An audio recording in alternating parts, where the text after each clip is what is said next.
আমার চ্যানেলে তোমাদের সবাইকে স্বাগত। আজকে আমি ষষ্ঠ শ্রেণীর ভূগোলের প্রথম অধ্যায়ের পরবর্তী প্রশ্নগুলো নিয়ে আলোচনা করব। আগের প্রশ্নগুলো যে ভিডিওতে আলোচনা করা হয়েছে তার লিঙ্ক আমি ডেসক্রিপশন বক্সে দিয়ে দিচ্ছি, তোমরা চাইলে সেখান থেকে গিয়ে প্রশ্নগুলো দেখে নিতে পারো। তো চলে আসি প্রথম, দেখো 51 নম্বর প্রশ্ন, কত সালে জ্যোতির্বিজ্ঞানীরা প্লুটোকে বামন গ্রহ আখ্যা দিয়েছেন?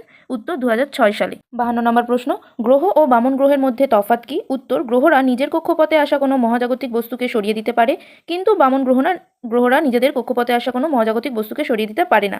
53, শুক্র ও ইউরেনাস বাদে সৌরজগতের বাকি গ্রহগুলি কোন দিক থেকে কোন দিকে আবর্তন করে? তো উত্তর, পশ্চিম থেকে পূর্ব দিকে, অর্থাৎ ঘড়ির কাঁটার বিপরীত দিকে। 54 নম্বর প্রশ্ন, শুক্র কোন দিক থেকে কোন দিকে আবর্তন করে? উত্তর, পূর্ব থেকে পশ্চিমে। 55, ইউরেনাস কোন দিক থেকে কোন দিকে আবর্তন করে? উত্তর থেকে দক্ষিণে। 56, পৃথিবীর একমাত্র উপগ্রহ কোনটি? উত্তর, চাঁদ। 57, উপগ্রহ কাকে বলে? উত্তর, যে জ্যোতিষ্কগুলো নিজের আলো উত্তাপ ছাড়াই গ্রহের আকর্ষণে গ্রহের চারিদিকে ঘোরে তাদের উপগ্রহ বলে। 58, চাঁদের অভিকর্ষ পৃথিবীর কত ভাগ? 1/6 ভাগ। 59, চন্দ্রকলা কাকে বলে? উত্তর, অমাবস্যা থেকে পূর্ণিমা আবার পূর্ণিমা থেকে অমাবস্যায় চাঁদের আলোকিত অংশের বাড়া কমাকে বলে চন্দ্রকলা। 60, চন্দ্রমাস কাকে বলে? উত্তর, একটা পূর্ণিমা থেকে আরেকটা পূর্ণিমা পর্যন্ত সময়কে বলে চান্দ্রমাস। 61, মঙ্গলের উপগ্রহ দুটি কী কী? উত্তর, ডাইমোস ও ফোবোস।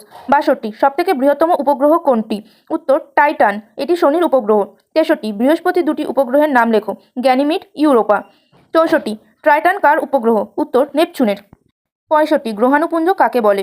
উত্তর, গ্রহের মতোই খুব ছোট ছোট জ্যোতিষ্ক নির্দিষ্ট কক্ষপথে সূর্যের চারিদিকে পাক খায়, এদের একসঙ্গে গ্রহাণুপুঞ্জ বলে।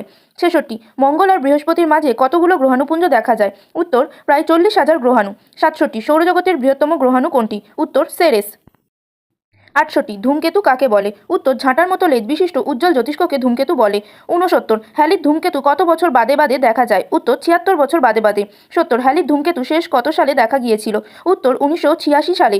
71, তারা খসা কি? মেঘহীন রাতের আকাশে অনেক সময় হঠাৎ আলোর রেখা নেমে আসতে দেখা যায়, একে বলে তারা খসা, এটা আসলে উল্কাপাত। 72, মহাকাশে যাওয়ার পোশাককে কি বলে? Space sweet. কিসের দ্বারা আমরা মহাকাশে পাড়ি দিতে পারি? রকেটের দ্বারা। 74, স্পেস শাটল কি? স্পেস শাটল বা মহাকাশ বিমান হলো মহাকাশ থেকে পৃথিবীতে ফিরে আসার যান। 75, কৃত্রিম উপগ্রহ কোন কোন কাজে লাগানো হয়?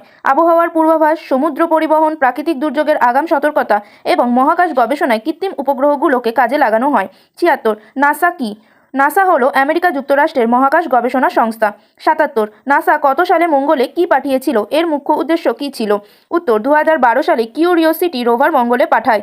মঙ্গলের মাটি, জল, আবহাওয়া, প্রাণের অস্তিত্ব সংক্রান্ত গবেষণা ছিল এর মুখ্য উদ্দেশ্য। 78, ইসরো এর পুরো নাম কি?